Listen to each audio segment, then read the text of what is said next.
Take a moment and realize this. Life is too short to worry about problems. You have roughly 4,000 weeks on this planet. That's it. Not years. Not decades. 4,000 weeks. If you break it down, that's about 30,000 days. Think about this number. 30,000.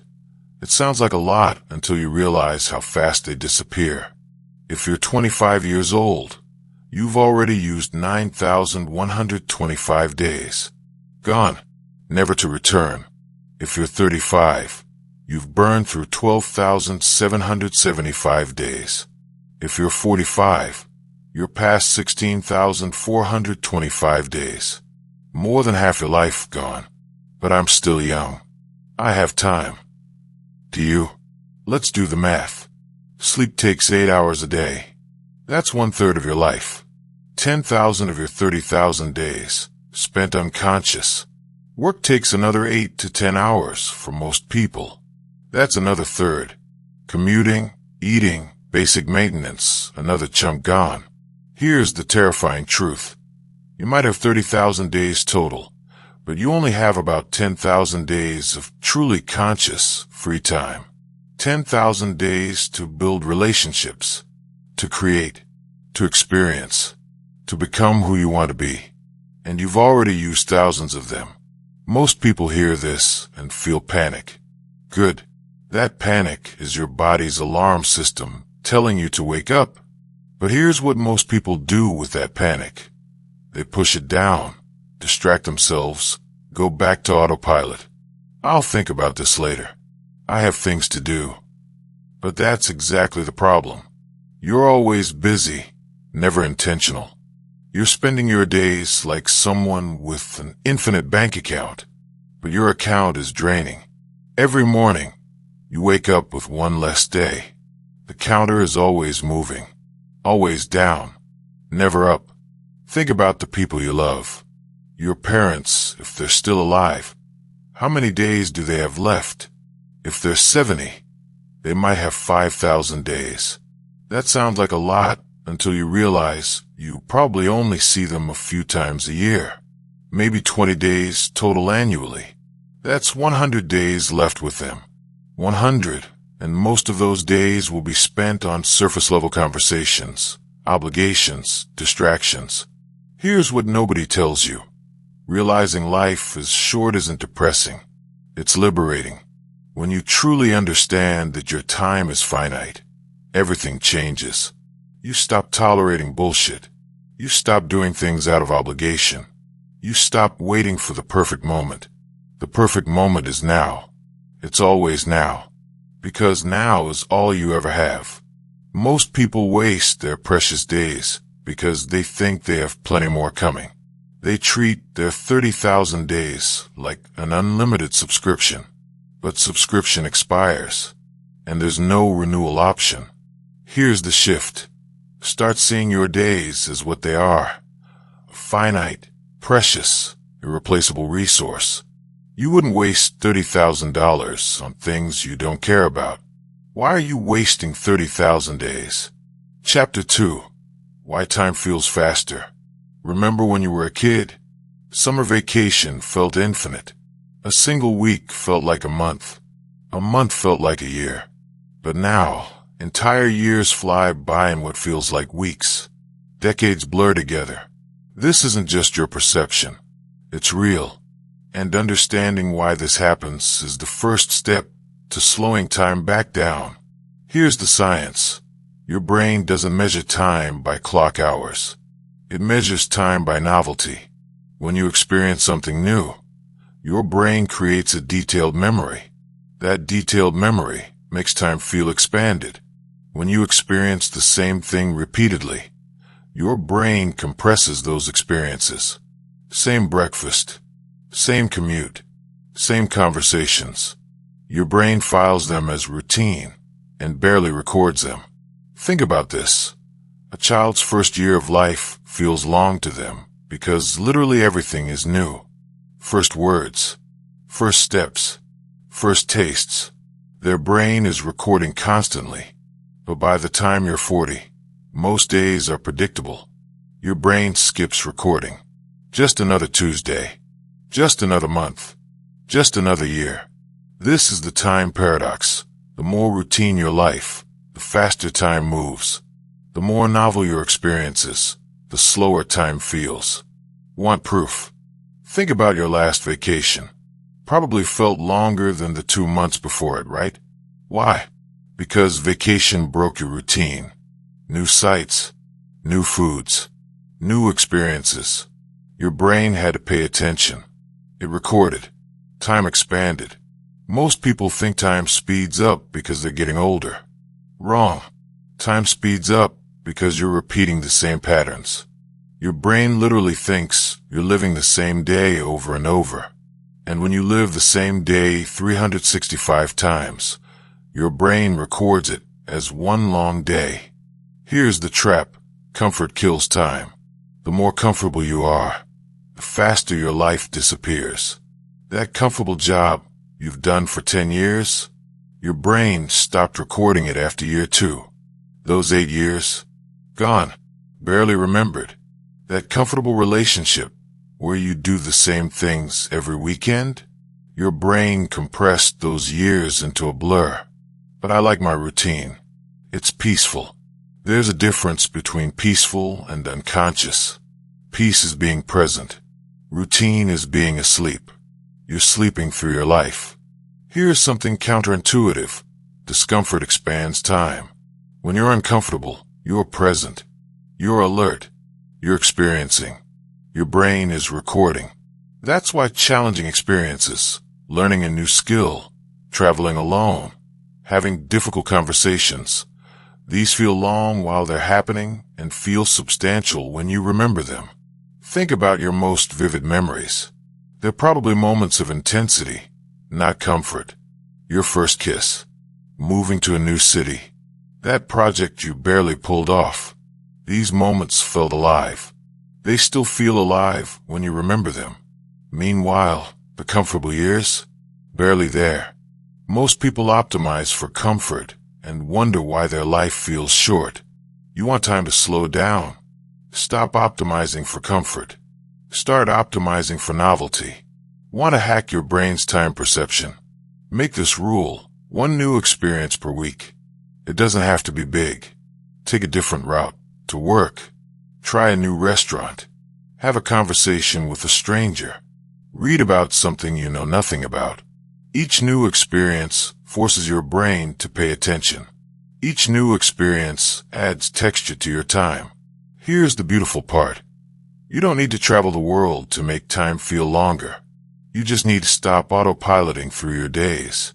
You need to notice, to be present, to choose differently. The question isn't, why does time feel so fast? The question is, why am I living the same day on repeat? Chapter 3. The Illusion of Later. I'll do it later. These 4 words are the graveyard of dreams. Most people treat later like a magical time when everything will be easier, when they'll be more ready, when conditions will be perfect. But here's the brutal truth. Later never comes. Later is an illusion your mind creates to avoid discomfort now. Think about something you've been putting off. Starting that business. Learning that skill. Having that difficult conversation. Making that life change. How long have you been putting it off? A year? 5 years? A decade? I'm just waiting for the right time. The right time is a myth. The right time is now, and it's always been now. Here's what your brain does. It creates a fantasy version of future you, who is somehow more capable, more motivated, more ready than current you. Future you has more time, more energy, more resources. Future you will definitely do the thing. But here's the problem. Future you never arrives. When later becomes now, you'll create a new later to push it to. This is the procrastination loop. And every day in this loop is a day you'll never get back. Most people think they're being strategic by waiting. They're not. They're being afraid. And they're disguising that fear as planning. Let me be clear. There's a difference between strategic timing and avoidance. Strategic timing is waiting because you need specific resources or information. Avoidance is waiting because you're scared. Here's how to tell the difference. Ask yourself, what specifically needs to be true for me to start? If the answer is vague, I need to feel more ready, or I need to be more prepared, that's avoidance. If the answer is concrete, I need $5,000, or I need to finish this course, that's strategic. Think about the things you've been putting off. What are you really waiting for? Permission? Confidence? The perfect plan? None of these come from waiting. They come from doing. Here's what successful people understand that most people don't. You don't get confident and then take action. You take action and then get confident. Confidence is a result, not a requirement. But what if I fail? You will. Everyone fails. But here's what's worse than failing. Spending your entire life in the waiting room. Spending 30,000 days preparing to start living instead of actually living. Most people massively overestimate the cost of failure and massively underestimate the cost of inaction. They think, if I try and fail, I'll have wasted time. But here's the truth. If you don't try at all, you've guaranteed waste. You've wasted the time being afraid. You've wasted the potential learning. You've wasted the life you could have lived. Here's the math. Let's say you have 30 years left to live. That's 10,950 days. If you wait 5 years to start something because you want to be ready, you've just spent 1,825 days, almost 2,000 days, in the waiting room. Those days are gone, forever, and you still won't feel completely ready when you finally start. Think about this. The person who starts now and fails for 5 years will be 5 years ahead of the person who waits 5 years to start. Because failure teaches. Waiting teaches nothing. Here's something nobody tells you. Later becomes never. Someday is a passive acceptance that it will never happen. When you say, I'll do it someday, what you really mean is, I'm scared to do it now, so I'm pretending I'll do it later. But both you and your fear know the truth, you won't. Most people are living in what I call deferred life mode. They're deferring their dreams to retirement, deferring their happiness to when they have more money, deferring their relationships to when they're less busy, deferring their health to when they have more time. But here's what happens. They get to retirement and they're too unhealthy to enjoy it. They get money and realize it didn't bring happiness. They get time and don't know what to do with it because they've been on autopilot for decades. The life you want isn't waiting for you in the future.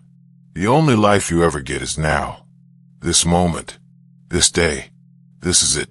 Want to break free from the illusion of later? Make this rule. If it's important, schedule it this week. Not next month. Not next year. This week. If you can't make time for it this week, it's not actually important to you. Here's the shift. Stop treating your life like a rough draft that you'll perfect later. This is the final draft. Every day you're living counts. Every day you're writing your story. There's no, I'll do it in the next version.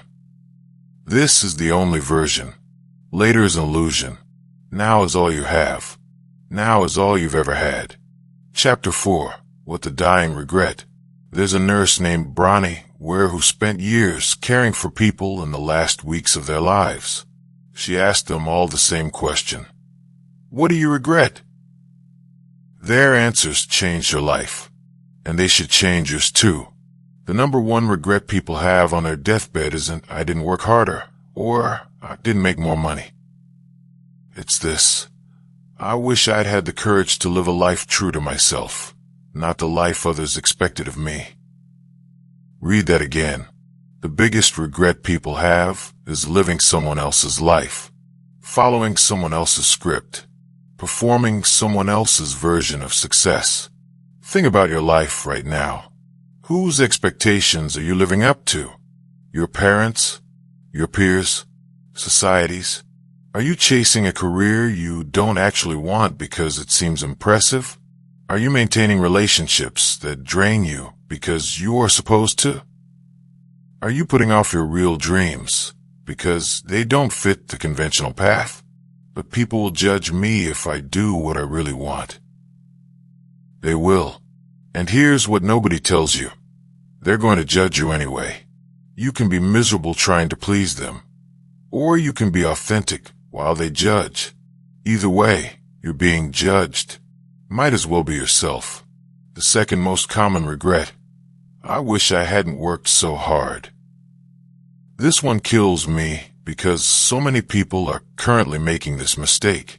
They're sacrificing their health, their relationships, their present joy for what? A retirement they might not live to see. A promotion that won't matter on their deathbed. A bank account that will comfort their heirs, but not them. Here's the trap. Work expands to fill all available time. If you give it your entire life, it will take your entire life. And on your deathbed, your boss won't be there. Your co-workers won't be there. Your job title won't be there. Only the people you loved and the life you actually lived will matter. Most people optimize their entire life for their career and wonder why they feel empty when they finally achieve success. The third regret. I wish I'd had the courage to express my feelings. People die with words unsaid, love unexpressed, apologies unoffered, gratitude unspoken. They carry these words to their grave because they were too afraid, too proud, too busy. Think about this. Is there someone you love who doesn't fully know it? Is there someone you need to forgive or be forgiven by? Is there someone you need to thank? Are you waiting for the perfect moment? I'll tell them when. When what? When you're dying. When they're dying. When it's too late and all you have is regret. Here's what people on their deathbed say. I wish I told them. Not, I'm glad I waited. Not, I was right to protect my pride. Just, I wish I told them. The fourth regret. I wish I had stayed in touch with my friends. People let friendships die because they're busy. They think, we'll reconnect later. But later never comes. And suddenly decades have passed, and the people who once knew them don't anymore. Here's something most people don't realize. Friendships are like plants. They need consistent care. You can't ignore them for years and expect them to still be alive. Yet most people treat friendships as optional, something to maintain when convenient. Then they die alone, surrounded by acquaintances, but no one who truly knows them. The fifth regret. I wish I had let myself be happier. This one is profound. People realize too late that happiness is a choice. They realize they spent their whole life waiting for happiness to arrive, when they get the job, when they find love, when they make enough money. But happiness was always available. They just didn't choose it. I'll be happy when what? When everything is perfect. Perfection doesn't exist. If you're waiting for perfect conditions to be happy, you'll die waiting. Here's what the dying realize. Happiness isn't a destination. It's not something that happens to you when external conditions align. It's something you choose every day, in small moments, regardless of circumstances. Most people think they'll have time to fix their regrets. They think they'll eventually quit the job they hate, repair the relationship they damaged, pursue the dream they deferred. But time runs out. Suddenly, they're dying, and all they have are regrets about the life they didn't live. Think about what you'll regret. Not what you think you should regret, but what you'll actually regret. You know the answer. Deep down, you already know. You know which relationships matter. You know what you're avoiding. You know what you're sacrificing for things that don't matter. Here's the question. Why are you waiting to fix these things? Why are you accumulating regrets while you still have time to prevent them? The dying don't regret the risks they took. They regret the risks they didn't take. They don't regret the things they did. They regret the things they didn't do. They don't regret being themselves. They regret pretending to be someone else. You're going to die. Not someday. Not in the distant future. Soon. Maybe in 50 years. Maybe in 5 years. Maybe tomorrow. And when you're dying, what will you regret? Whatever your answer is, fix it now. While you still have days left. While you still can. Part 2, What Matters. Chapter 5, The Relationship Equation. Your relationships are the most important thing in your life. Period. Not your career. Not your money. Not your accomplishments. Your relationships. Here's how I know. Talk to anyone who's dying or who's survived a near-death experience. Ask them what matters. None of them say, I wish I'd worked more hours. None of them say, I wish I'd bought a bigger house. They all say the same thing. I wish I'd spent more time with the people I love. But here's the problem. Most people know relationships matter, but they don't act like it. They treat relationships as something to maintain when convenient, something that can wait, something that will still be there later. I'm just really busy right now. I'll make time for them later. Later. That word again. Meanwhile, your relationships are dying from neglect. Your parents are aging. Your friends are drifting. Your partner is feeling ignored. And you're telling yourself you'll fix it later. Here's the math that should terrify you. Let's say your parents are 65 and will live to 85. You see them maybe 4 times a year for a few days each time. That's 20 visits per year. They have 20 years left. That's 400 visits total. That sounds like a lot until you realize that 400 visits is about 1,200 days. You have 1,200 days left with your parents. Not 20 years. 1,200 days. And most of those days will be spent on surface conversations, distractions, phones. Think about your best friend. How often do you see them? Once a month? Once every few months? Do the math. If you see them once a month for the next 40 years, that's 480 times. Sounds like a lot, but compare that to how many times you saw them in college when you lived together. You had thousands of hours together then. You have hundreds left now. Here's what most people don't understand. Relationships work like bank accounts. Every interaction is either a deposit or a withdrawal. A genuine conversation, deposit. Being present, deposit. Showing up when they need you, deposit. Being late constantly, withdrawal. Half listening while on your phone, withdrawal. Only reaching out when you need something, withdrawal.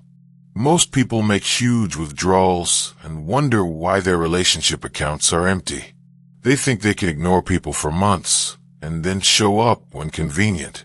But relationships don't work that way. You can't make withdrawals without deposits.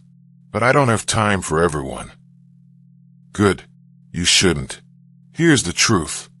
You can't maintain deep relationships with everyone. The research shows you can have about 5 deep relationships, maybe 15 close friendships, and about 150 total relationships. That's it. Your relationship capacity is limited. So choose wisely. Most people spread themselves too thin. They try to maintain superficial relationships with hundreds of people and wonder why they feel lonely. Quality over quantity. Always. Here's the secret. Invest deeply in the people who matter. The rest can drift. Not everyone from your past needs to stay in your present. It's okay to let go of relationships that aren't serving anyone. But here's what's not okay. Neglecting the people who truly matter while you're busy with people who don't. Stop spending your precious relationship time on obligation and start spending it on love. Think about this. Your relationship with your partner. How many hours per week do you spend together with full attention? Not in the same room, while on devices. Not watching TV. Actually together. Present. Connected. For most people, it's shockingly few. Maybe 5 to 10 hours per week. That's it. You work 40 plus hours. You sleep 56 hours. You scroll for probably 20 plus hours. But you give your most important relationship less than 10 hours of real attention. Then you wonder why it feels distant. Here's what relationships need. Consistent small deposits. Not grand gestures. Not expensive gifts. Small, consistent, genuine attention. A real conversation. A genuine compliment. Being present. Remembering small details. Showing up. These small deposits compound into deep connection. Most people wait for big moments to show love. Birthdays. Anniversaries. Holidays. But relationships aren't built in big moments. They're built in small, daily interactions. And here's something counterintuitive. Shared struggle builds deeper bonds than shared pleasure. Going through difficulty together, moving, project stress, family issues, creates connection that fun times alone can't match. Don't avoid hard times with people you love. Navigate them together. That's where real bonds form. Think about your weak ties, acquaintances, distant friends, former colleagues. These matter more than you think. Your close ties give you comfort, but your weak ties give you opportunities, new perspectives, and bridges to different worlds. Don't neglect them. Maintain them lightly but genuinely. Want to transform your relationships? Here's the formula. Quality time plus vulnerability plus consistency. You need all three. Quality time without vulnerability stays surface. Vulnerability without consistency feels unsafe. Consistency without quality becomes routine. Most people fail at one of these three. They spend time together but never go deep. Or they share once but don't maintain it. Or they're vulnerable but not consistently present. Here's the shift. Treat your relationships as your most valuable asset. Because they are. Not your career. Not your possessions. Your relationships determine the quality of your life. And here's the beautiful thing about investing in relationships. It's the one investment that grows for everyone involved. When you make someone else feel valued, you feel valuable. When you give love, you feel loved. When you connect deeply, you become more connected to yourself. Your time is finite. Your relationships are what make that finite time meaningful. Without connection, you're just counting days. With deep relationships, those days matter. Choose wisely. Invest deeply. Be present. Time is short. Don't waste it alone. Chapter 6. Experiences over possessions. Here's a question. What do you remember from 5 years ago? Not what you owned. What you experienced. You probably don't remember the clothes you bought or the gadgets you purchased. But you remember the trip you took, the concert you attended, the dinner with friends that turned into hours of laughter. Most people spend their money buying things. Smart people spend their money buying experiences. Here's why. Things depreciate. Experiences appreciate. That new car loses value the moment you drive it off the lot. That vacation becomes more valuable every time you remember it. That's the experience paradox. Experiences get better with time. Possessions get worse. Think about your happiest memories. Are any of them about things you bought? Or are they all about experiences you had? The time you went camping with your family. That spontaneous road trip with friends. That concert where everything clicked. That conversation that lasted until 4 a.m. But things last. Experiences are temporary. Wrong. Things are temporary. They break, go out of style, get lost, become obsolete. But experiences? Experiences become part of who you are. They last forever. Here's the science. When you buy things, you get a brief spike of happiness. New purchase dopamine. But it fades fast. Within days or weeks, the thing is just part of your environment. You stop noticing it. It becomes normal. That's hedonic adaptation. Your brain adapts to possessions. But experiences don't work that way. Experiences grow in value because they become stories. They become part of your identity. Remember when That's not hedonic adaptation. That's meaning creation. Most people think possessions make them happy because possessions feel permanent. But here's the irony. The permanence of possessions is exactly why they stop mattering. The excitement of a new phone lasts about a week. The memory of a perfect day lasts forever. Think about how you spend your money. How much goes to things versus experiences? For most people, the vast majority goes to things. Bigger house, nicer car, more clothes, better furniture. But when they look back on their life, none of that matters. Here's what the dying tell us. I wish I'd traveled more.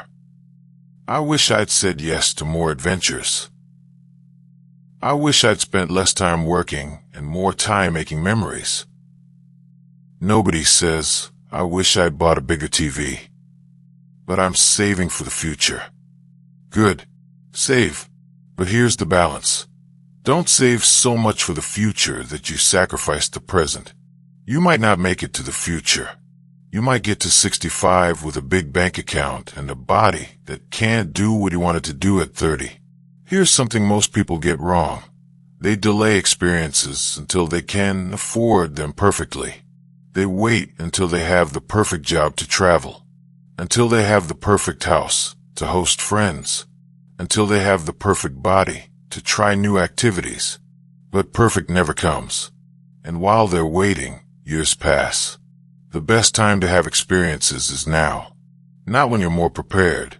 Not when you have more money. Now. Because now is when you have energy, health, and capacity for spontaneity. Think about this. A 30-year-old traveling on a budget has more fun than the 60-year-old traveling in luxury. Why? Because experiences aren't about luxury. They're about openness, energy, and willingness to be uncomfortable. And those things decline with age. Here's the irony. The trips you remember most are usually the cheap ones where things went wrong. The expensive resort trip? Forgettable. That chaotic backpacking trip where you got lost? Unforgettable. Why? Because uncomfortable experiences create better stories and stronger memories. Most people avoid discomfort in pursuit of comfort. But comfort is forgettable. Mild discomfort is memorable. Challenge is meaningful. That's why hard hikes, difficult projects, and stretched limits create the best memories. Want to live a life worth remembering? Collect experiences, not things. Say yes to adventures even when they're inconvenient. Create stories even when it's uncomfortable. Because stories are what you'll have at the end. Not your stuff. Your stories. Here's the shift. Before you buy something, ask, will this matter in 5 years? If the answer is no, consider spending that money on an experience instead. That experience will definitely matter in 5 years. The thing won't. And here's something beautiful. Experiences can be free or cheap. You don't need money to have memorable experiences. A conversation, a hike, watching sunrise, cooking together, learning something new, creating something. These cost little to nothing, but they're priceless when you remember them. Most people think they can't afford experiences, but that's because they define experiences as expensive. Travel, concerts, fancy dinners. But the best experiences are often simple, present, shared, meaningful. Your life isn't measured by what you accumulated. It's measured by what you experienced, by who you became, by what you felt. Things don't create those measures. Experiences do. Stop accumulating. Start experiencing. Life is short. Fill it with memories, not objects. Chapter 7. Health is foundation. Without health, nothing else matters. Not your career. Not your money. Not your relationships. You could have everything and be too sick to enjoy any of it. Here's the brutal truth. Most people treat their health like it's infinite. They abuse their body for decades and expect it to work perfectly when they finally decide to care. But your body keeps score. Every poor choice compounds. Every neglect adds up. Think about this. You get one body. One. You can't upgrade. You can't trade it in. You're stuck with this one for your entire life. Yet most people take better care of their car than their body. They maintain their car regularly, use quality fuel, address problems immediately. But their body? I'll deal with it later. Later again. That word that ruins lives. Later, when your body has already broken down. Later, when fixing it is 100 times harder than preventing the problem. Later, when you're spending all your money on treatments instead of experiences. Here's what most people don't understand. Health isn't just about living longer. It's about being able to actually live. What good is living to 90 if you spend the last 30 years in pain, dependent, unable to do what you want? The goal isn't longevity. The goal is health span. How many years can you live fully? Energetically? Independently? That's what matters. Most people focus on lifespan and wonder why their last decades are miserable. I don't have time to exercise. You don't have time not to. Here's the math. Exercise gives you more energy. More energy means you're more productive. More productive means you get more done in less time. Exercise doesn't take time. It creates time. And it doesn't need to be complicated. Most people think they need expensive gyms, elaborate programs, hours per day. Wrong. 20 minutes of movement per day changes everything. A walk, some push-ups, stretching. That's it. Consistency beats intensity. Here's something counterintuitive. Your physical health affects your mental health more than almost anything. Depressed, anxious, stuck. Move your body. Not eventually. Now, the research is clear. Exercise is as effective as medication for mild to moderate depression. Movement creates clarity. Think about your energy levels. How do you feel most days? Energized or exhausted? Clear or foggy? Strong or weak? Most people feel terrible most of the time and think that's normal. It's not. It's the result of poor choices compounding. Sleep, nutrition, movement, stress management. These aren't optional. They're the foundation of everything. Your career success depends on them. Your relationships depend on them. Your happiness depends on them. Most people sacrifice sleep for work. Terrible trade. Sleep deprivation impairs your judgment as much as being drunk. Would you show up to work drunk? No. But you show up sleep-deprived and think you're fine. You're not. You're making bad decisions and don't even know it. Here's the sleep rule. 7 to 9 hours. Non-negotiable. But I don't have time. You don't have time to be ineffective either. You know what takes more time than sleeping. Being unproductive because you're exhausted. Nutrition. Most people eat garbage and wonder why they feel like garbage. Your body is literally made from what you eat. Feed it garbage, it becomes garbage. It's not complicated. Real food. Mostly plants. Not too much. That's it. But healthy food is expensive. Being sick is more expensive. Medical bills. Lost productivity. Reduced quality of life. The cost of poor health dwarfs the cost of good nutrition. You're not saving money eating cheap garbage. You're going into health debt that will cost you everything later. Here's something most people miss. Your health determines your energy. Your energy determines what you can do. What you can do determines your life. Health isn't one aspect of life. It's the foundation of all aspects. Think about the older people you know who are thriving. What do they have in common?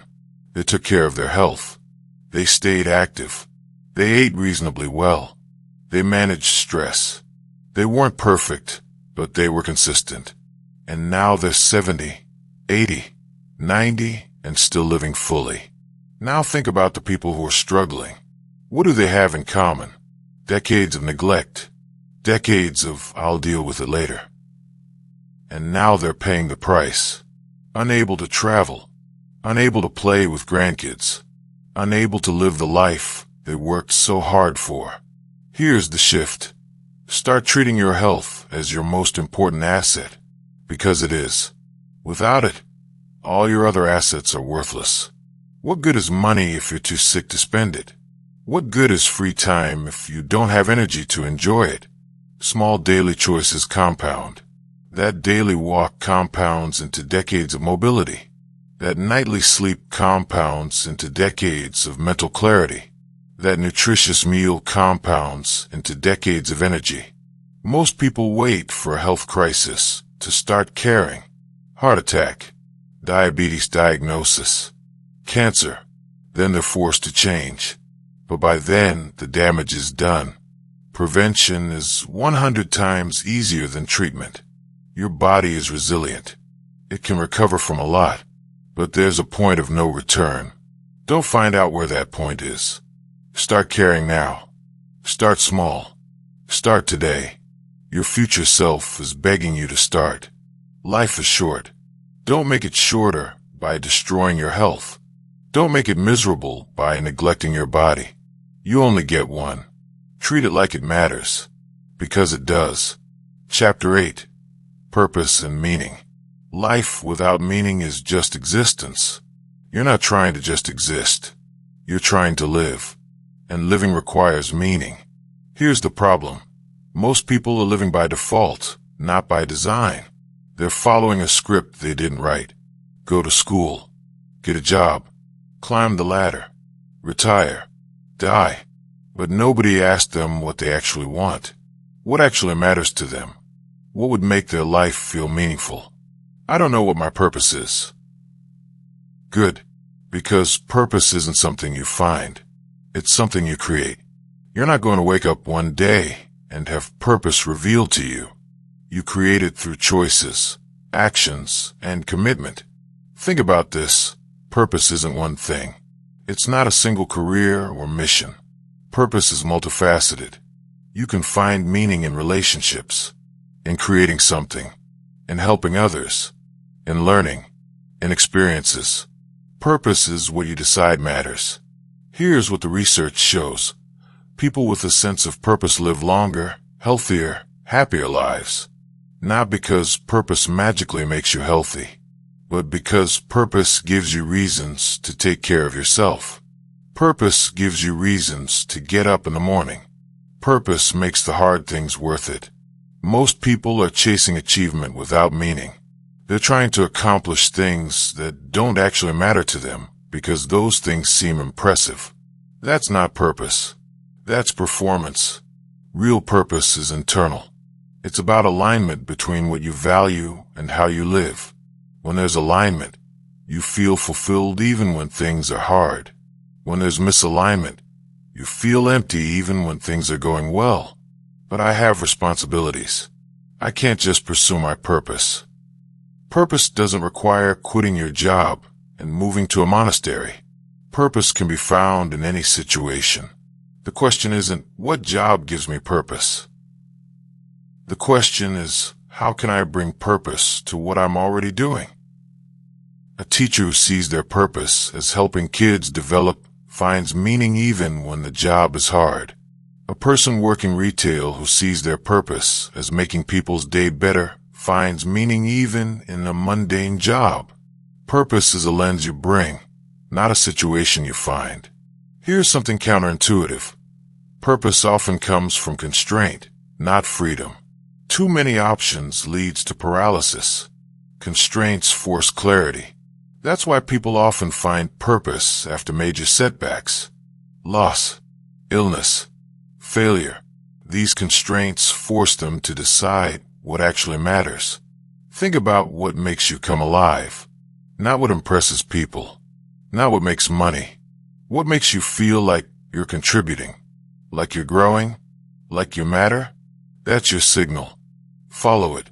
Most people ignore these signals because they don't fit the conventional path. They kill their purpose slowly by choosing practicality over passion, security over meaning, approval over authenticity. Here's the shift.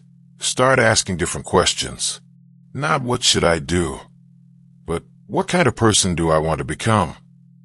Not what will make me successful, but what will make my life meaningful? Not what's the smart choice, but what's the choice I won't regret? Purpose isn't about grand gestures. It's about daily alignment. Are you spending your days on things that matter to you, or on things that matter to someone else? Are you becoming who you want to be, or who you think you should be? Most people spend their entire lives living for external validation. They make choices based on what others will think, not what they actually value. Then they wonder why they feel empty despite being successful. Here's the truth. You can't serve two masters. You can't live for others' approval and your own purpose. You have to choose. Most people choose approval. A few brave people choose purpose.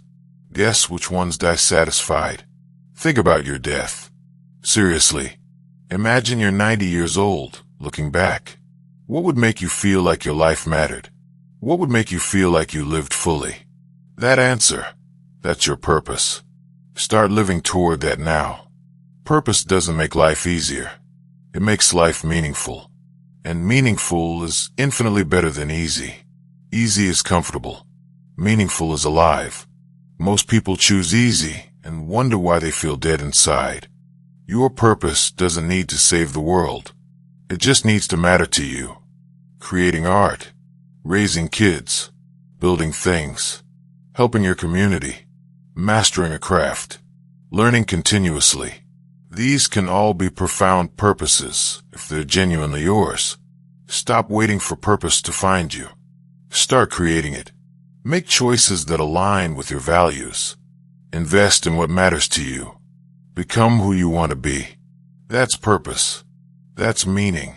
That's how you make your short life matter. Part 3, where we waste it. Chapter 9, the distraction economy. Your attention is being stolen. Right now. Every single day. And you're letting it happen. Here's the reality. There's an entire industry dedicated to capturing and commodifying your attention. Social media companies, streaming platforms, news organizations, video games. They're all competing for the same thing, your finite attention. And they're winning. Think about this. The average person spends 3 to 4 hours per day on their phone. That's about 1,200 hours per year. Over 50 days. 1/7 of your waking life gone. Not spent on things you value. Spent scrolling, watching, consuming, distracted. But I'm not on my phone that much. Check your screen time. Really look at it. You'll be shocked. Most people drastically underestimate their phone usage. Your perception says 1 hour. Your data says 4 hours. That gap, that's time you're losing without even noticing. Here's what's insidious. These platforms are designed by the smartest behavioral psychologists and engineers in the world. Their job is to make these platforms addictive. Infinite scroll, autoplay, notifications, variable rewards. These aren't accidents. They're deliberate mechanisms to keep you engaged. And they're winning. You pull out your phone without thinking. You check it first thing in the morning, last thing at night, during conversations, during meals, during moments of boredom. You've become trained. The Pavlovian dog of the digital age. Think about what you're trading. Every hour on social media is an hour not spent on relationships, on learning, on creating, on experiencing real life. You're trading your finite, precious attention for infinite, valueless content. Most people think they're staying connected or staying informed. But here's the truth. Social media doesn't connect you. It isolates you. You're not having real conversations. You're consuming curated highlight reels and comparing your behind the scenes to everyone else's performance. But what if I miss something important? You won't. Anything actually important will reach you. That friend's update. If it matters, they'll tell you directly. That news story. If it's important, You'll hear about it. That viral trend? It doesn't matter. At all. Not even a little bit. Here's what you're actually missing: real life. While you're scrolling, life is happening. Your kids are growing. Your relationships are deteriorating. Your dreams are waiting. Your time is passing.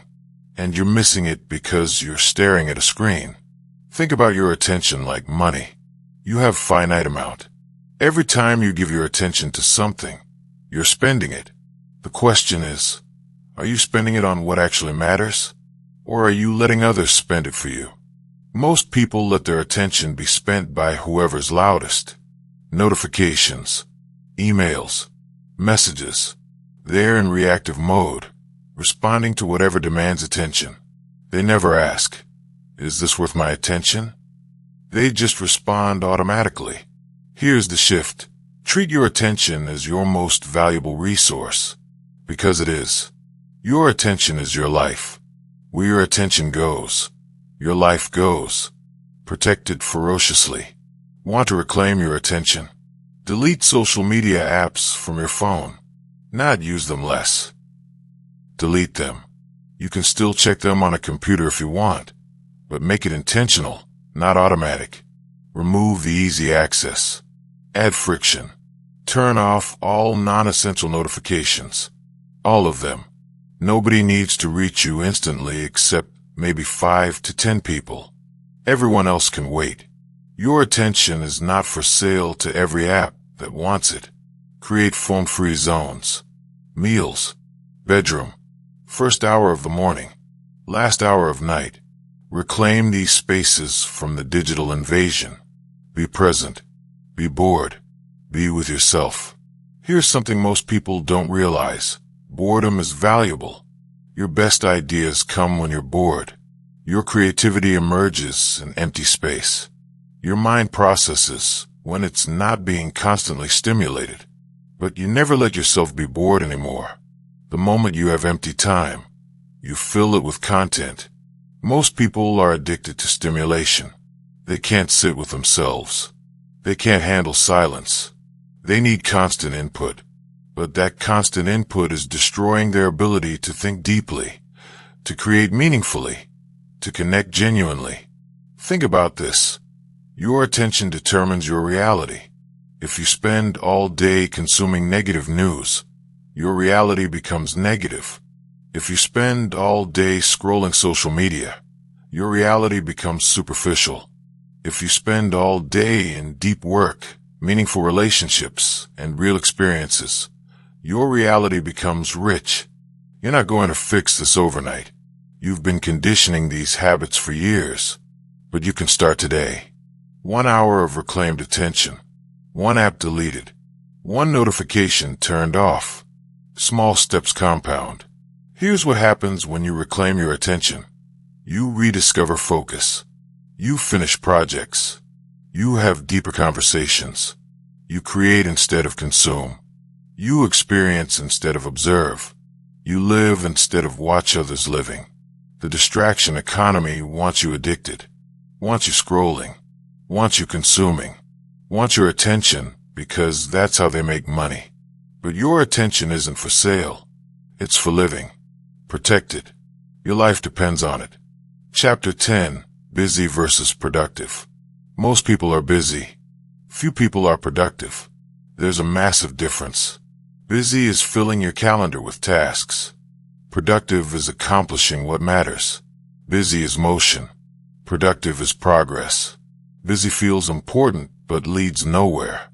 Productive might feel less urgent, but leads somewhere meaningful. Here's the trap.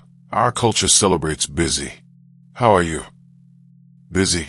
Like it's a badge of honor. Like being overwhelmed is the same as being important. But busy is usually just poorly prioritized. I don't have time. Translation. This isn't a priority. You have time for what you prioritize. You find time for what matters. Everyone has the same 24 hours. Some people build empires. Others just stay busy. Same time. Different priorities. Think about your typical day. How much of it is spent on things that actually matter? on moving toward your goals, on things you'd regret not doing? For most people, shockingly little. Most of their busy day is spent on autopilot tasks that don't matter. Meetings that could be emails. Emails that don't need responses. Tasks that don't need doing. Busy work that feels productive, but accomplishes nothing. They're busy. They're exhausted. But they're not actually getting anywhere. Here's what productive people understand. 20% of your actions create 80% of your results. This is the Pareto principle. Most of what you do doesn't matter. A small percentage of what you do creates almost all your progress. The question isn't how can I do more? The question is what can I eliminate? Stop doing low-value tasks. Stop doing things that don't matter. Stop being busy with the wrong things. Most people can't eliminate because they can't say no. They take every meeting, accept every request, try to please everyone, and they end up pleasing no one, accomplishing nothing, exhausted from effort that didn't matter. Here's the secret. Saying no to good things lets you say yes to great things. Every yes to something mediocre is a no to something excellent. Your capacity is limited. Fill it with what matters most. Think about this. Would you rather spend 40 hours being busy or 20 hours being productive? Most people prefer feeling busy because it feels like progress. But productive is actual progress. Busy is just movement. I have so much to do. Do you? Or do you have a lot of things you think you should do? There's a difference. Obligations you've accepted. Expectations you're meeting. Tasks you've added because you can't say no. But how much of it actually matters? Here's the shift. Ask, is this essential? Before adding anything to your plate. If it's not essential, it's optional. And optional should usually be no. Most people optimize for doing more. Smart people optimize for doing less. Less but better. Less volume, more impact. Less busy, more productive. Want to become productive instead of just busy? Start with your calendar. Look at last week. What percentage of your time went to tasks that actually moved you toward your goals? For most people, less than 20%. The rest was reaction, obligation, distraction. Now audit your commitments. What can you eliminate? What can you delegate? What can you automate? What can you just stop doing and nobody would notice? Here's something most people don't realize. Stopping doing things is easier than starting new things. You don't need to add productivity systems. You need to subtract busy-making tasks. Meetings, cut them in half. Half the frequency, half the duration. Most meetings are information sharing that could be an email. Or status updates that don't need everyone. Default to no meeting. Only meet when absolutely necessary. Email, check it twice a day. Not constantly. Batch process. Most emails don't need immediate response. Stop being interrupt-driven. Schedule email time and ignore it otherwise. Tasks, use the 2-minute rule. If it takes less than 2 minutes, do it now. If it takes more, schedule it or delegate it. Stop letting tasks pile up in your head or on messy lists. Here's the productivity paradox. Doing less makes you more effective. When you focus on essentials, you do them better. When you spread thin across everything, you do everything poorly. Think about your energy like a budget. You have finite energy. Busy people spend their energy on everything. Productive people spend their energy on what matters. At the end of the day, busy people are exhausted with nothing to show. Productive people are satisfied with progress. Stop confusing motion with progress. Stop confusing busy with important. Stop filling your life with tasks that don't matter. Focus ruthlessly on what does. That's the difference between busy and productive, between motion and progress, between exhausting yourself and actually building the life you want. Chapter 11. Social Media Time Theft. Social media isn't connecting you. It's isolating you. And it's stealing your life. Here's what nobody tells you. Every minute on social media is a minute not living. You're watching others' lives instead of living your own. You're consuming instead of creating. You're comparing instead of connecting. Think about the time. The average person spends 2.5 hours per day on social media. That's 912 hours per year. 38 full days. More than a month of your life. Gone. Scrolling. But I'm staying connected with friends. Are you? When's the last time social media led to a real conversation? To meeting up? To genuine connection? You're not staying connected. You're watching updates about people you barely know while neglecting people you actually care about. Here's the trap. Social media gives you the illusion of connection without the actual connection. You see someone's post. You feel like you know what's happening in their life. But you don't. You know they're curated, filtered, highlight reel. You don't know them. Real connection requires time, vulnerability, presence, none of which happen on social media. Real connection is uncomfortable. It's messy. It's unpredictable. Social media is comfortable. It's controlled. It's safe. And completely superficial. Think about how social media makes you feel. Honestly, after scrolling for 30 minutes, do you feel better or worse? Energized or drained? Connected or lonely? For most people, the answer is worse. Drained. Lonely. Yet they keep doing it.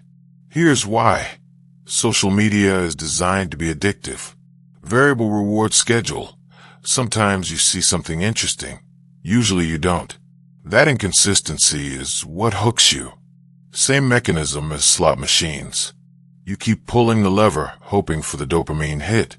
But I get value from it. I learn things. Do you? Or do you consume a lot of information and retain almost none of it?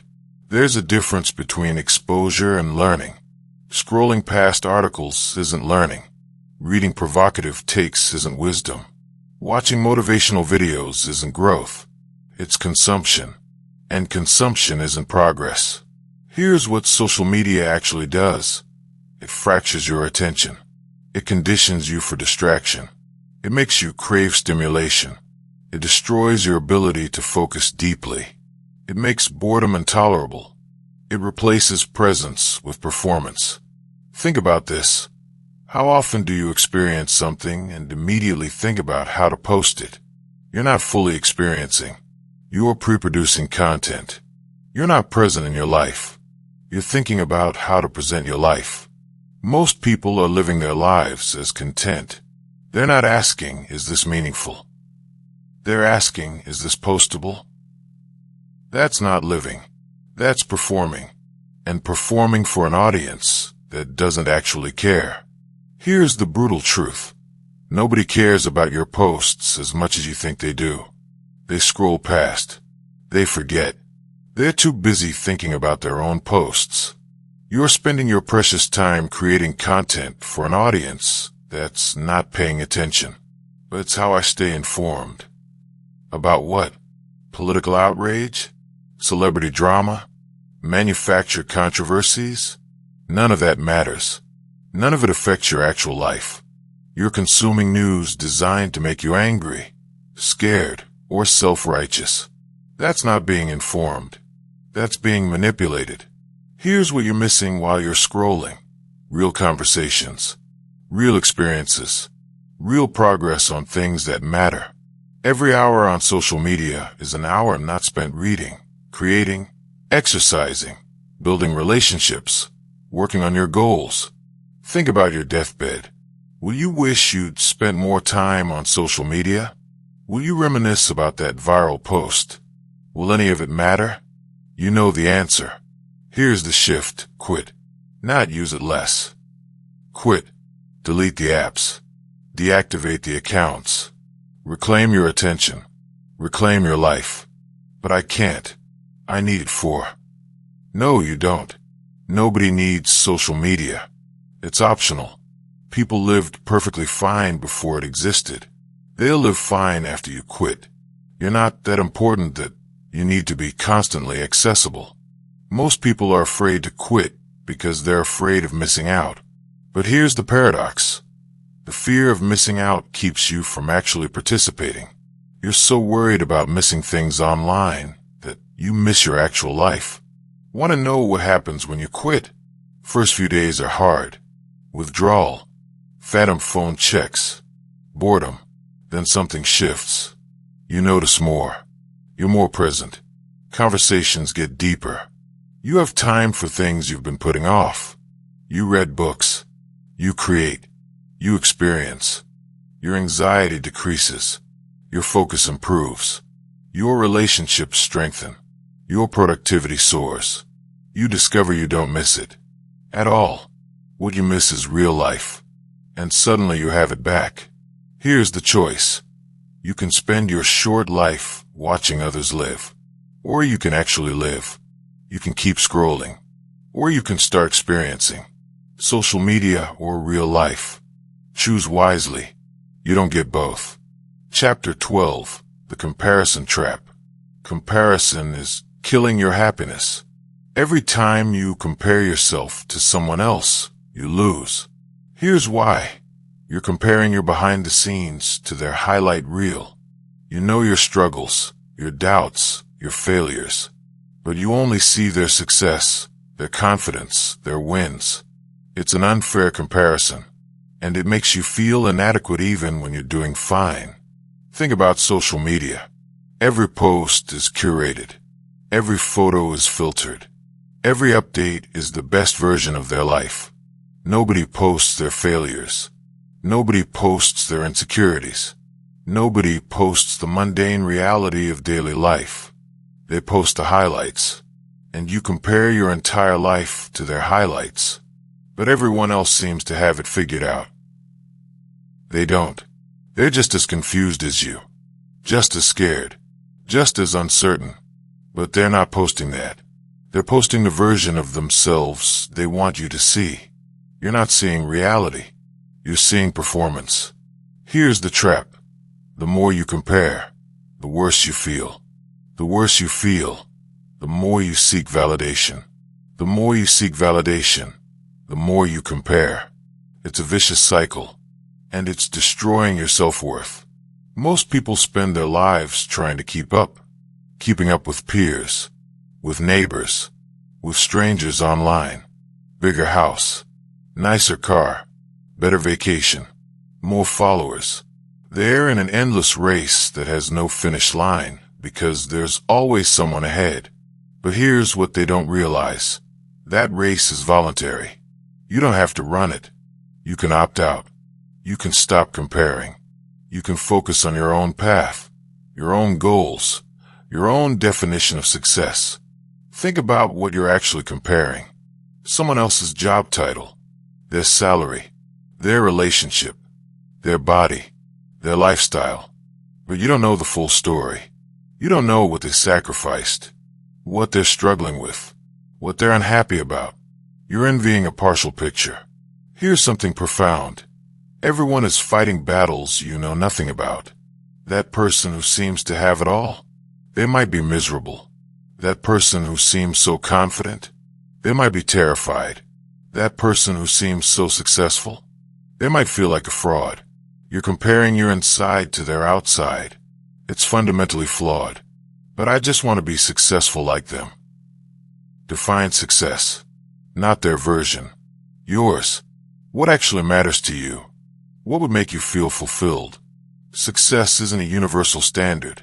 It's personal. But most people adopt others' definitions of success and then wonder why achieving it doesn't satisfy them. Here's the shift. Stop comparing yourself to others. Start comparing yourself to yourself. Are you better than you were a year ago? Are you growing? Are you moving toward your goals? That's the only comparison that matters. Most people are so focused on others that they never pay attention to their own progress. They're growing, learning, improving. But they don't notice because they're too busy looking sideways instead of forward. Think about comparison like this. It either makes you feel superior or inferior. If you feel superior, you become arrogant and complacent. If you feel inferior, You become resentful and insecure. Neither is useful. Both are destructive. Comparison doesn't help you. It hurts you. Here's what helps. Focusing on your own path, your own growth, your own definition of success. Not being better than others. Being better than you were. That's growth. That's progress. That's actual improvement. Want to break free from comparison? Stop consuming other people's highlight reels. Stop following people who make you feel inadequate. Curate your inputs. Follow people who inspire you without making you feel less than. Or better yet, follow nobody. Focus on living instead of observing. But how will I know if I'm doing well? You'll know by how you feel. By whether you're growing. By whether you're aligned with your values. External validation is a trap. You can be successful by every external measure and still feel empty if you're not living according to your own values. Here's the truth. Comparison steals joy. You could be having a great day, making progress, feeling good. Then you see someone else's success, and suddenly your accomplishments feel small. That's not reality. That's comparison poisoning your perception. Most people spend their lives measuring themselves against others. They die having never discovered who they actually are, what they actually want, what would actually make them happy. They're too busy trying to be someone else, trying to achieve someone else's version of success. Your life is too short to spend it comparing, too precious to waste on envy, too valuable to measure by someone else's standards. Stop comparing. Start living. Your life. Your path. Your definition of success. That's all that matters. Part 4. How to Spend Wisely. Chapter 13. The Art of Saying No. Your ability to say no determines your ability to say yes to what matters. Most people don't understand this. They say yes to everything and wonder why they're overwhelmed, stretched thin, accomplishing nothing that matters. Here's the truth. Every yes is a no to something else. When you say yes to that meeting, you're saying no to focused work. When you say yes to that obligation, you're saying no to rest or relationships. When you say yes to everyone else's priorities, you're saying no to your own. Think about your calendar right now. How much of it is filled with things you genuinely want to do? Things that align with your goals? For most people, their calendar is full of other people's agendas. Meetings they didn't want to attend. Events they felt obligated to go to. Tasks they couldn't say no to. But I can't just say no to everything. You can say no to most things. Here's what most people don't realize. The default should be no. Not maybe. Not let me think about it. No. Then, for the rare requests that truly matter, you say yes. Most people have this backwards. Their default is yes. They say yes to everything and then feel overwhelmed. They're trying to please everyone and end up pleasing no one, including themselves. Here's why saying no is so hard. It feels selfish. It feels rude. It feels like you're letting people down. But here's what's actually happening. By saying yes to everything, you're letting everyone down, including yourself. You're spread so thin that you do everything poorly. You're exhausted, resentful, and ineffective. Think about the successful people you admire. What do they all have in common? Clear boundaries. They protect their time fiercely. They say no to almost everything. That's how they have time to accomplish what matters. Not because they have more time, because they guard their time better. But what will people think if I say no? Honestly, they'll respect you more. People respect boundaries. They don't respect people who are always available, always agreeable, always saying yes. Those people seem weak, desperate for approval, without identity or priorities. Here's what happens when you start saying no. First, people are surprised. You've trained them to expect yes, so no is unexpected. Some might be annoyed. That's fine. Their annoyance is less important than your priorities. Then something shifts. People stop asking you for every little thing. They realize your time isn't free. They start respecting your boundaries because you've shown them where your boundaries are. The requests decrease. Your time opens up. You can finally focus on what matters. Most people are afraid that saying no will damage relationships. But here's the truth. Relationships built on always saying yes aren't real relationships. They're transactional. Real relationships can handle no. They're based on mutual respect, not constant availability.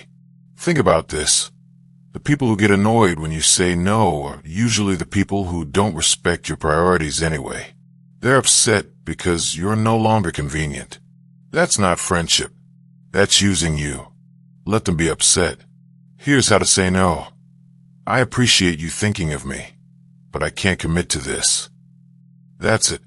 No long explanation. No excuses. No apologizing. Just a clear, kind no. Most people over-explain. They give long reasons, hoping the other person will understand and not be offended. But over-explaining weakens your no. It invites negotiation. Keep it simple. Keep it firm. But what if it's a good opportunity? Good isn't good enough. You're not trying to fill your life with good opportunities. You're trying to fill it with great ones. Every good opportunity you say yes to is blocking space for great opportunities. Here's the filter. Does this align with my most important goals? Does this move me toward what I'm trying to create? If the answer isn't an immediate yes, it's a no. Don't say yes to good when you could be saying yes to great. Think about your life as a garden. You have limited space. If you fill it with weeds and mediocre plants because you couldn't say no, you have no room for the beautiful, meaningful plants you actually want. Saying no to the weeds is how you create space for what matters. Most people don't say no because they're afraid of missing out. But here's the irony. By saying yes to everything, you're missing out on your own life. You're missing out on focused time, on deep work, on real relationships, on rest, on the things that actually matter. Here's the shift. Start seeing your time as your most valuable resource. Because it is. When someone asks for your time, they're asking for a piece of your life. Treat it that way. Don't give your life away to anyone who asks. Saying no is a skill. Like any skill, it gets easier with practice. Start small. Say no to small requests. Build your no muscle. Eventually, saying no becomes natural. Your default. Your protection. Your life is too short to spend on things that don't matter. Too precious to give to everyone else's priorities. Too valuable to waste on obligations that don't serve you. Learn to say no. It's how you create space to say yes to what matters. Chapter 14. Energy Management. Time management is useless if you're exhausted. You can have all the time in the world and accomplish nothing if you have no energy. Yet most people focus on managing time and ignore managing energy. Here's the reality. Energy is your most important resource. Not time. Not money. Energy. Because energy determines what you can do with your time. High energy means you accomplish more in less time. Low energy means you waste time being unproductive. Think about your typical day. How many hours do you actually spend in high energy, focused, productive states? For most people, it's shockingly few. Maybe 2 to 3 hours. The rest of the day is spent in low-energy states.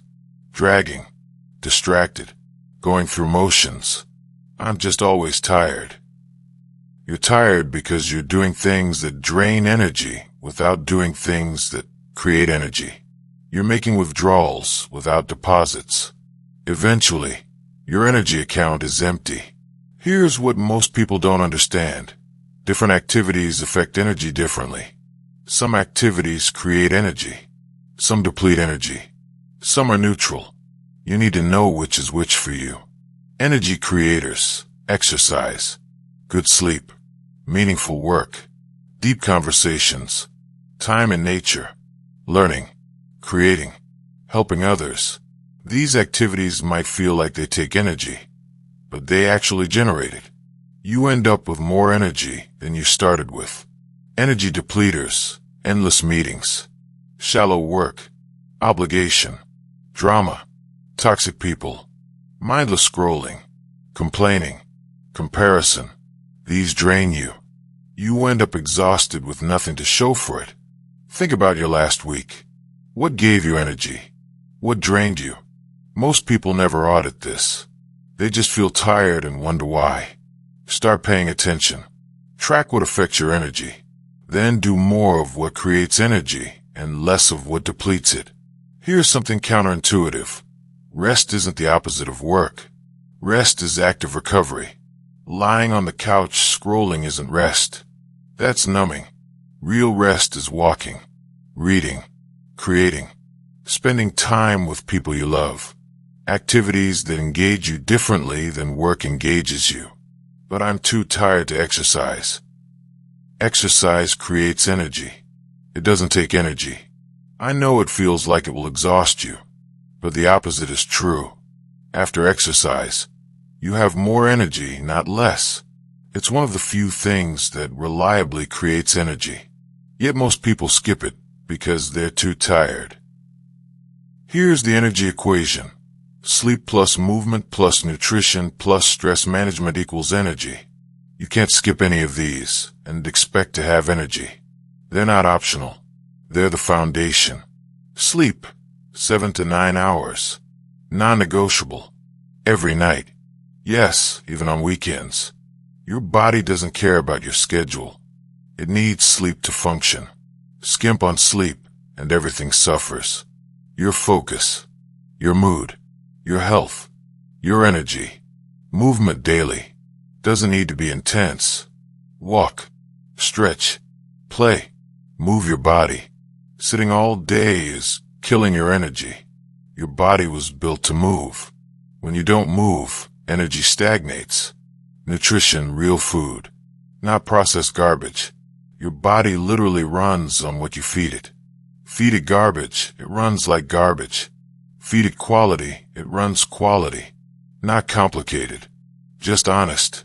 Stress management. You can't avoid stress, but you can manage your response to it.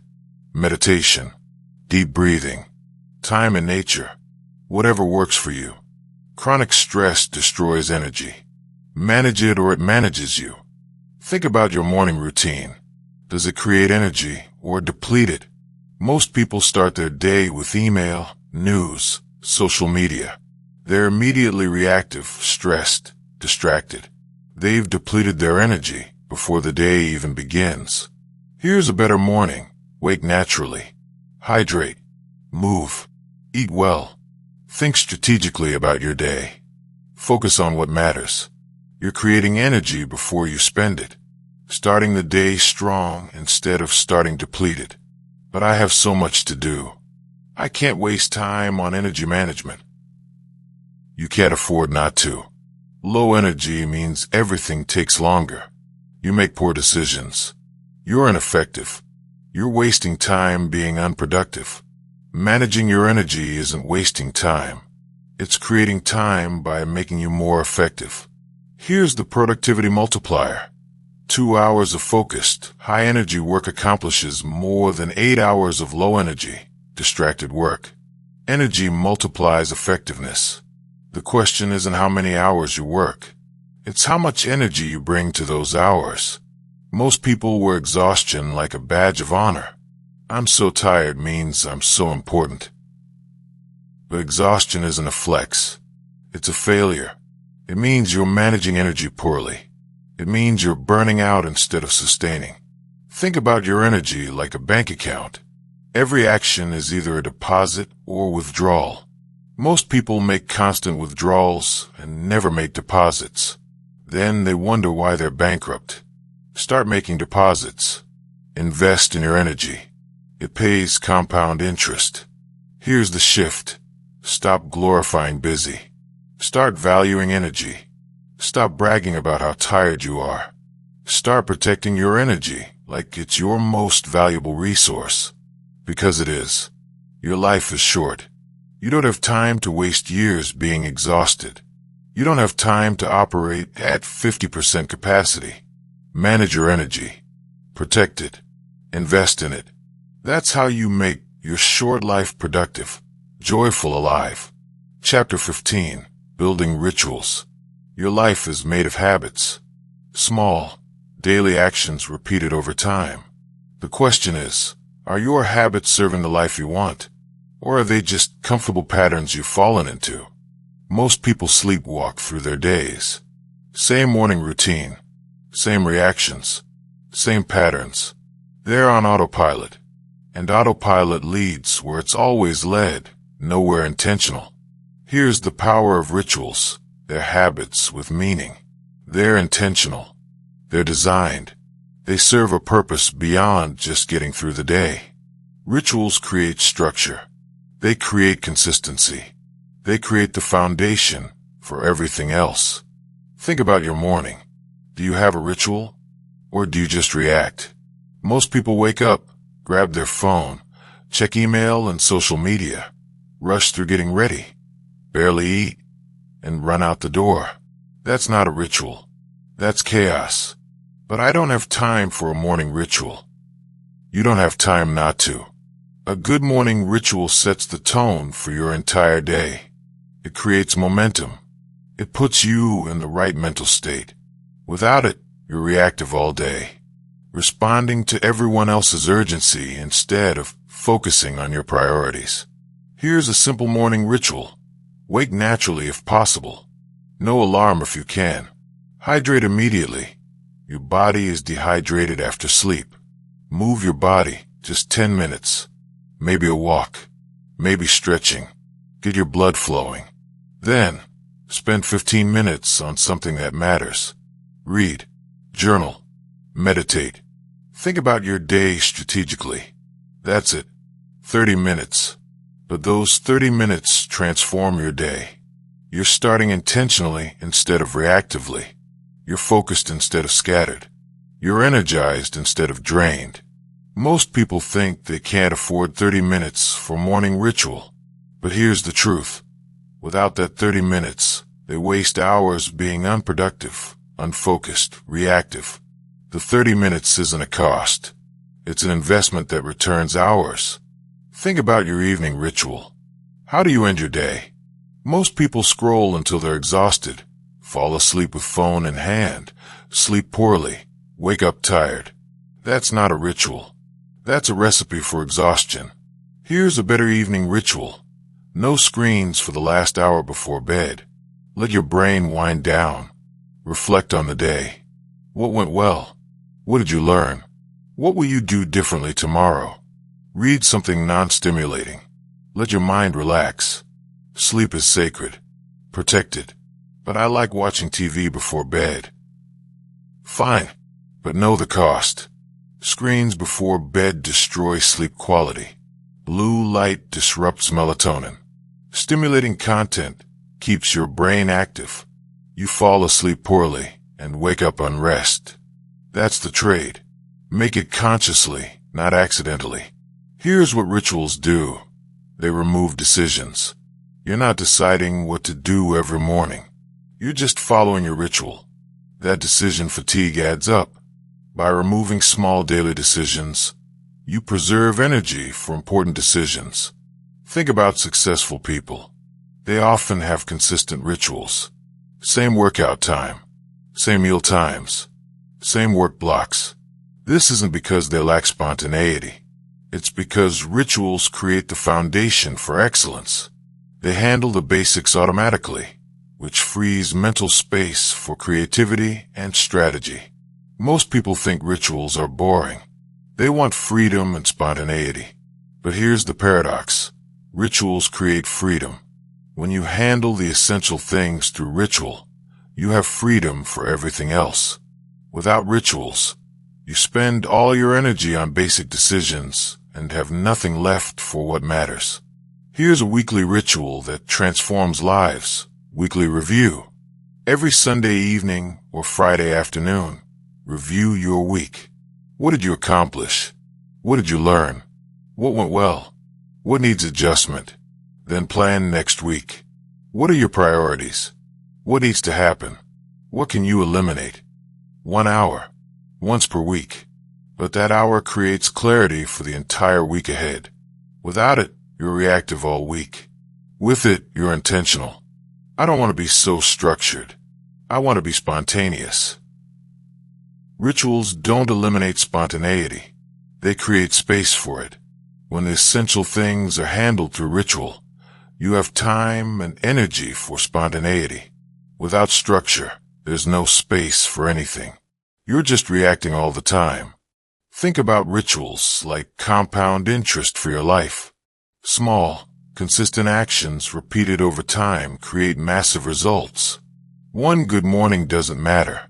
365 good mornings transform your year. One focused evening doesn't matter. 365 focused evenings transform your life. Here's the shift. Stop leaving your days to chance. Stop reacting. Start designing. Build rituals that serve the life you want. Morning ritual that starts you strong. Evening ritual that lets you rest well. Weekly ritual that keeps you on track. Your life is too short to waste on chaos. Too precious to leave to accident. Build rituals. They're the foundation of everything else. With them, you can build the life you want. Without them, you're just hoping things work out. Hope isn't a strategy. Rituals are. Chapter 16. Living intentionally. Most people live by default. They accept the life they've fallen into.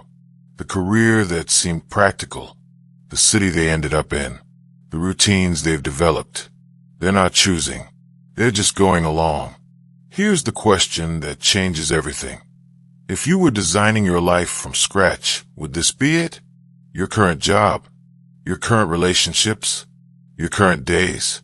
For most people, the honest answer is no. But they keep living it because change is scary. But this is just how life is. No, this is how your life is because this is what you've chosen. Maybe not consciously, maybe not deliberately, but through thousands of small choices and non-choices, you've created your current life, and you can create a different one. Living intentionally means making conscious choices about how you spend your time, energy, and attention. It means asking, is this what I actually want? Or is this just what I've fallen into? It means designing your life rather than just experiencing it. Think about your typical day. How much of it did you choose? How much just happened? For most people, they chose almost nothing. They're on autopilot. Wake up. React to the day, go to bed, repeat. Years pass like this. Entire lives pass like this. Here's what intentional living looks like. You start by clarifying what matters. Not what should matter. Not what others think matters. What actually matters to you. Your values. Your priorities. Your definition of a life well lived. Then you audit your current life against those values. How much time are you spending on what matters? How much on what doesn't? The gap between your stated values and your actual time allocation. That's where you're lying to yourself. Most people say relationships matter most, but they spend more time working than connecting. They say health matters, but they neglect exercise and eat garbage. They say creativity matters, but they consume instead of create. Their actions don't match their values. But I have obligations. I can't just do whatever I want. You have more choice than you think. Those obligations, many of them are self-imposed. That job you hate, you could look for a different one. That toxic relationship, you could leave. That city you don't like, you could move. You're not as trapped as you feel. Here's the shift. Start treating your life like it's yours to design. Because it is. You're not a passive participant. You're the author. You're writing your story with every choice you make. The question is, are you writing the story you want? Think about your calendar for next week. What percentage of it is intentional? What percentage is obligation or default? Most people have calendars full of other people's priorities. Meetings they don't need to attend. Tasks they don't need to do. Commitments they shouldn't have made. Intentional living means designing your calendar around your priorities, blocking time for what matters, saying no to what doesn't, protecting your time like it's your most valuable resource, because it is. Here's a powerful practice, the life audit. Once per quarter, audit your entire life. How are you spending your time? Is it aligned with your values? What should you do more of? What should you eliminate? This isn't a once-and-done practice. It's ongoing. Your life needs regular auditing to stay on track. Most people never audit. They just keep doing what they've always done. Then they wonder why they're unfulfilled, exhausted, feeling like life is passing them by. It's because they're living by default, not by design. But what if I design my life and it's wrong? Then you redesign it. Living intentionally doesn't mean getting it perfect. It means consciously choosing, learning from results, and adjusting. It's iterative. You're not locked into any design. You're constantly refining based on what you learn. Here's what most people don't realize. The anxiety they feel comes from misalignment, from living a life that doesn't match their values, from spending days on things that don't matter. When you live intentionally, aligned with your values, that anxiety decreases. Not because life becomes perfect, but because you're living honestly. Think about this. You have maybe 30,000 days. How many have you already spent living by default? How many more will you waste before you start living intentionally? The longer you wait, the more life passes. The more regret accumulates. Here's the beautiful thing about intentional living. It compounds. Each intentional choice makes the next one easier. Each time you align your actions with your values, you strengthen your integrity. Each time you design rather than default, you become more the person you want to be. Most people wait for someday to start living intentionally, when they have more money, when they have more time, when circumstances are perfect. But someday never comes. And meanwhile, their one life is passing. The time to start living intentionally is now. Today. This moment. Not perfectly. Not with everything figured out. Just more intentionally than yesterday. Small choices compound. Your life is short. Too short to spend on accident. Too precious to leave to default. Start choosing. Start designing. Start living intentionally. It's your life. Make it yours. Part 5. Career and Money. Chapter 17. Work that matters. You'll spend roughly 90,000 hours of your life working. That's 10 full years. And most people will spend those years doing work that doesn't matter to them, for companies that don't care about them, climbing ladders they don't want to climb. Here's the question you need to ask. If you're going to spend a third of your adult life working, shouldn't it matter? Shouldn't it be something more than just a paycheck? Shouldn't it contribute to becoming who you want to be? But I need money. I can't just do what I love. Nobody said anything about doing what you love. That's terrible advice. Most people don't love any particular work. What you need is work that matters to you. Work that aligns with your values. Work that builds towards something. Work that doesn't make you feel dead inside. Think about your current work. Does it matter to you? Not is it impressive. Not does it pay well. Does it actually matter to you? Do you care about the impact? Do you feel like you're growing? Do you feel alive doing it? If the answer is no, you're trading 90,000 hours of your finite life for money. That's not a good trade. Here's what most people do. They take a job because it seems practical. It pays bills. It's stable. It's what they're qualified for. Then they spend 40 years waiting for retirement so they can finally do what they want. But by retirement, they're too old, too tired, too conditioned to safety to do anything bold. That's not living. That's deferred living. And deferred living becomes never living. Because retirement isn't guaranteed. You might not make it. Or you might make it too exhausted and unhealthy to enjoy it. Here's the shift. Find work that matters now. Not work you love. that might not exist. Work that doesn't kill your soul. Work that lets you grow. Work that aligns with your values, even if it's not perfect. Work that pays you fairly, while also contributing to becoming who you want to be. But that's idealistic. Real life doesn't work that way.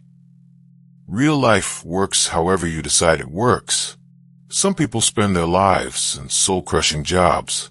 Others find work that matters. Same world, different choices. You're not trapped unless you accept that you're trapped. Think about this. What do you want to be known for? How do you want to contribute? What kind of impact do you want to have? Your work should move you toward those answers, not away from them. Most people never ask these questions. They just take jobs, climb ladders, pursue promotions. But they never ask, promotion to what? Climbing toward what? What's the point of all this striving if it doesn't lead somewhere meaningful? Here's what matters more than salary growth. Are you learning? Are you building skills that compound? Are you becoming more capable?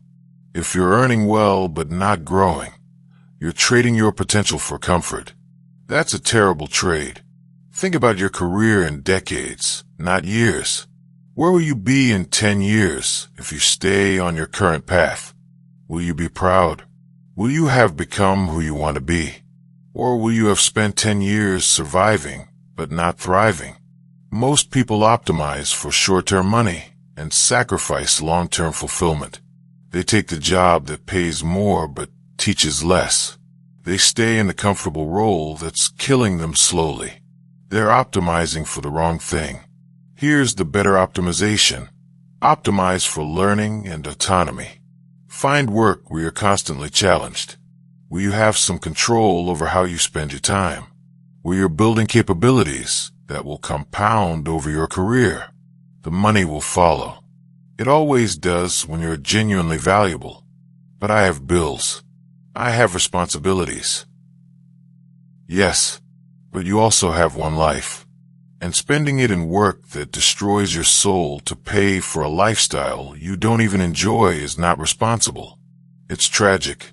Find a way to meet responsibilities while also preserving your humanity. Thousands of people do it. You can too. Here's what work that matters looks like. You care about the outcome, not just the paycheck. You're learning and growing. You have some autonomy.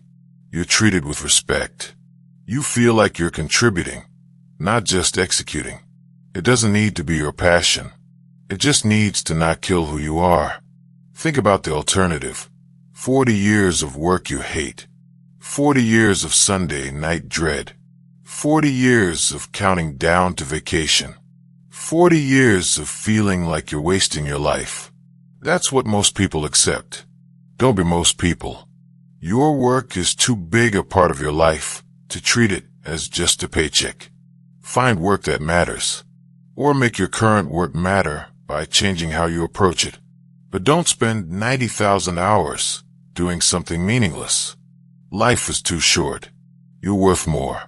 Chapter 18. Money versus freedom. Money isn't the goal.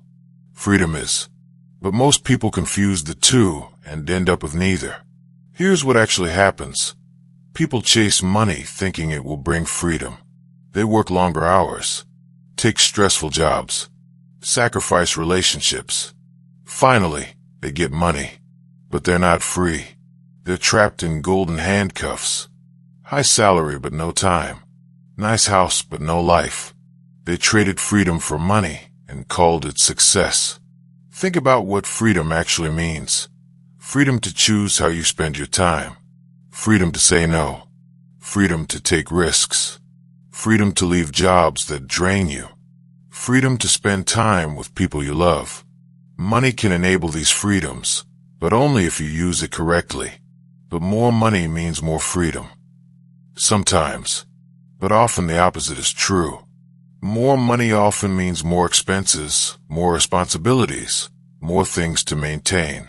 That raise that was supposed to give you freedom, it came with longer hours, more stress, more complexity. You have more money, but less freedom. Here's the trap: lifestyle inflation. As income increases, expenses increase. Bigger house, nicer car, more expensive habits. You're making more, but you're not getting ahead. You're just upgrading your prison. Still living paycheck to paycheck, just with nicer things. Most people think the solution to money stress is more money. But here's the truth. The solution is less lifestyle. Someone making $50,000 living on $35,000 has more freedom than someone making $200,000 living on $200,000. Real wealth isn't income. It's the gap between income and expenses. Think about this. Every dollar you don't spend is a dollar of freedom. Every expense you eliminate is time you don't need to work.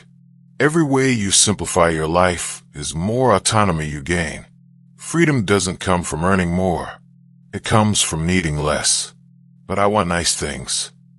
Do you? Or do you want what nice things represent? Status, security, validation. Most people buy things they don't need, with money they don't have, to impress people they don't like. That's not wanting things.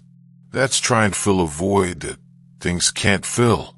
Here's what actually matters. Having enough. Enough money to cover your needs. Enough buffer for emergencies. Enough to not stress about every expense. After that point, more money doesn't increase happiness much, but it does increase complexity, maintenance, and attachment. Think about the truly free people you know. They're probably not the wealthiest. They're the people who need little, who aren't enslaved by their lifestyle, who can walk away from jobs they hate because they're not trapped by expenses. That's real wealth. Most people build a life they can't afford to leave. Mortgage, car payment, credit card debt, private school. They're stuck. Can't take risks. Can't pursue opportunities. Can't say no. That's not freedom. That's a trap disguised as success. Here's the shift. Instead of asking, how can I earn more? Ask, how can I need less? Instead of upgrading your lifestyle with every raise, bank the difference. Build runway. Create options. That runway is freedom. Those options are wealth. But I'm saving for retirement. Good. But don't save so much for later that you sacrifice now. You might not make it to retirement, or you might make it too old and tired to enjoy what you saved for. Find a balance. Save for later, but also live now. Your life is happening now, not in 30 years. Here's what smart people do. They optimize for freedom, not income. They keep lifestyle costs low, so they have options. They build skills that make them valuable, so they're not trapped in any single job. They maintain relationships, so they have support during transitions. They create margin in their life, so they can breathe. Think about your financial position right now. Does it create freedom or constraint? Can you leave your job if it becomes toxic? Can you take time off if you need to? Can you pursue an opportunity if it appears? If the answer is no, you're not building wealth. You're building a cage. Money is a tool. Used well, it creates freedom. Used poorly, it creates bondage.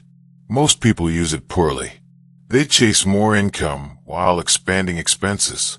They're running on a treadmill, moving fast but going nowhere. Getting richer on paper but not getting freer. Your life is too short to spend it chasing money that doesn't increase your freedom. Too precious to trap yourself in a lifestyle you can't afford to leave. Build freedom, not wealth. Freedom is what lets you live. Wealth is just a number on a screen. Part 6, Implementation. Chapter 19, Your Life Audit. You can't fix what you don't measure. You can't improve what you don't track. You can't live intentionally if you don't know how you're actually living right now.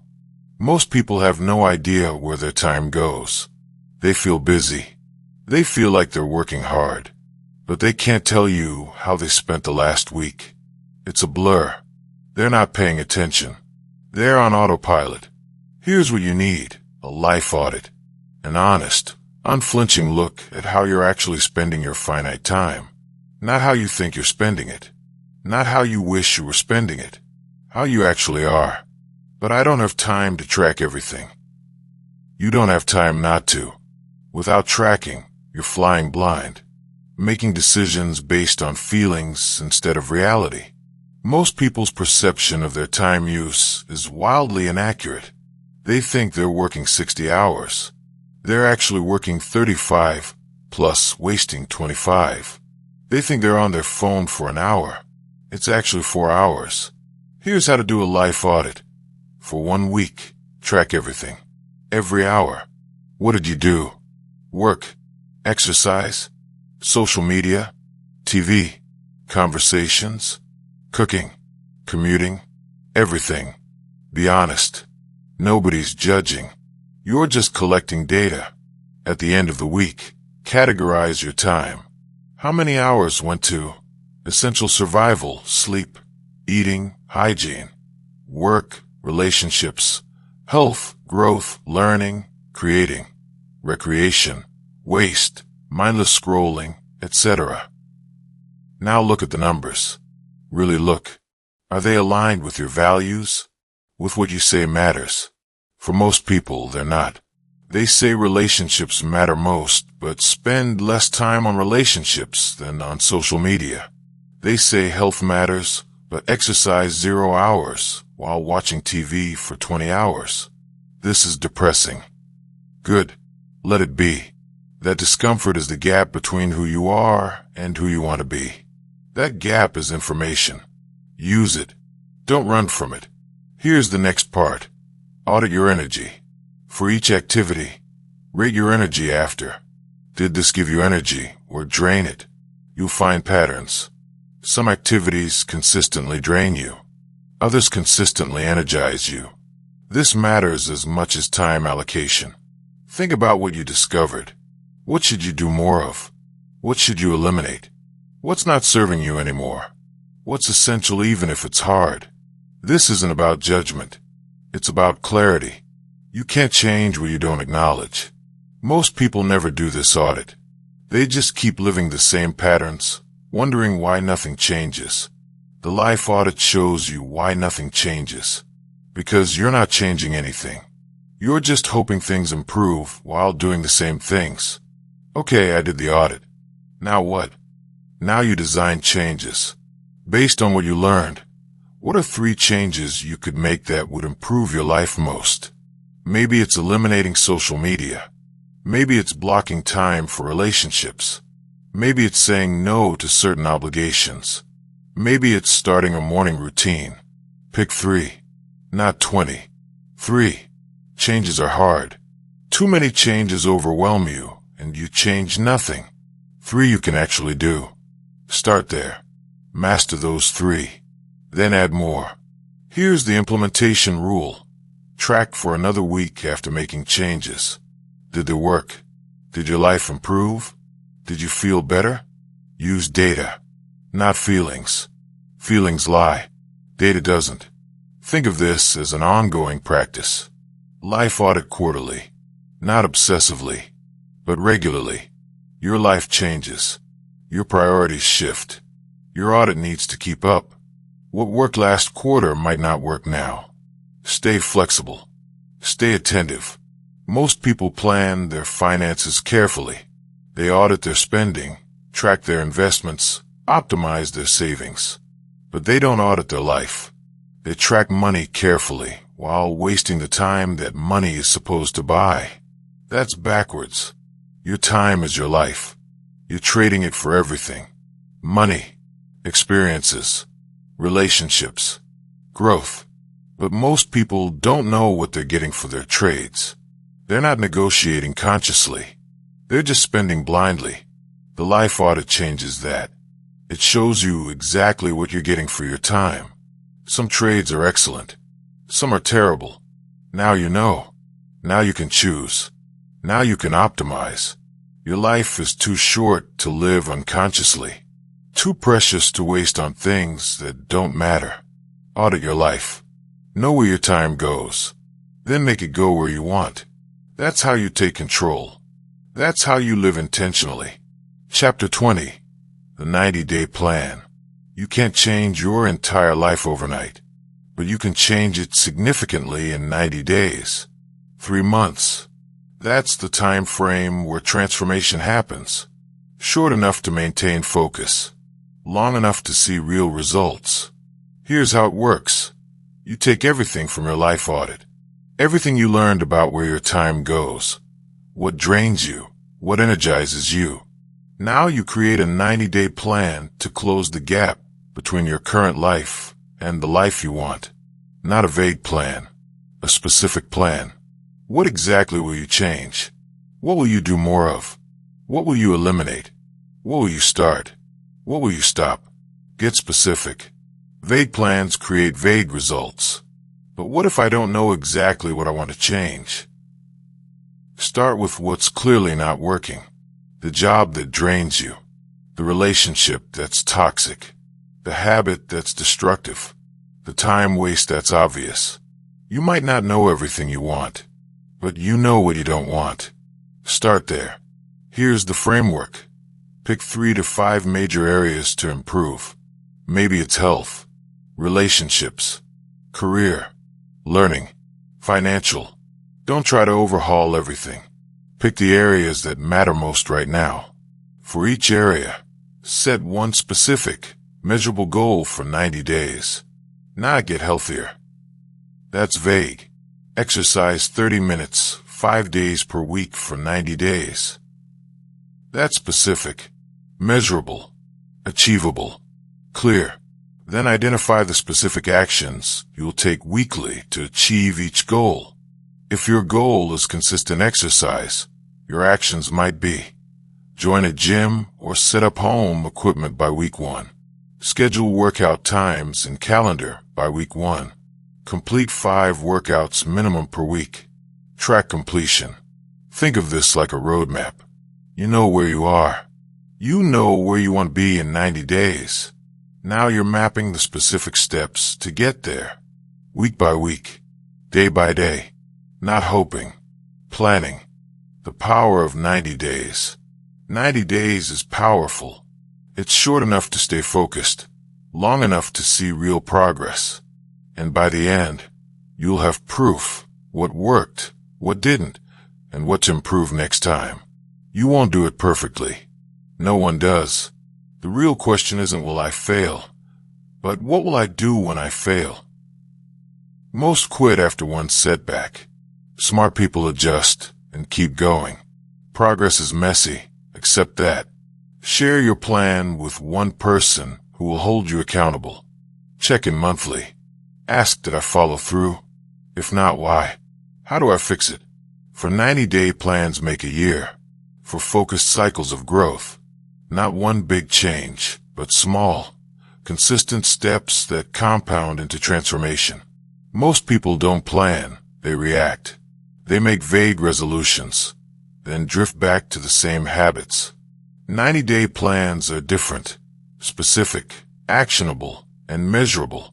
They turn intention into execution and hope into progress. The next 90 days will come whether you planned or not. You'll either move forward or stay the same. The time will pass anyway. Choose progress. Yes, it takes effort, but living a life you dislike takes far more. Regret is the heaviest burden. Your life is short. 90 focused days can change everything. Your health, your relationships, your work, your peace of mind. Don't drift. Plan them. Live them. Make them count. Start now, not next week. Not when you feel ready. Small actions, repeated daily, create massive change. Build your life 90 days at a time. Life is short, shorter than you think. You have limited days, and they're disappearing fast. Knowing isn't enough. Action is what counts. While you read this, time is passing. Most people wait. They plan to start tomorrow. But tomorrow never comes. All you have is today.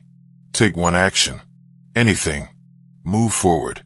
You're not stuck. You're deciding. Choose now. Life is short. Live it on purpose. Make it count. Live it well.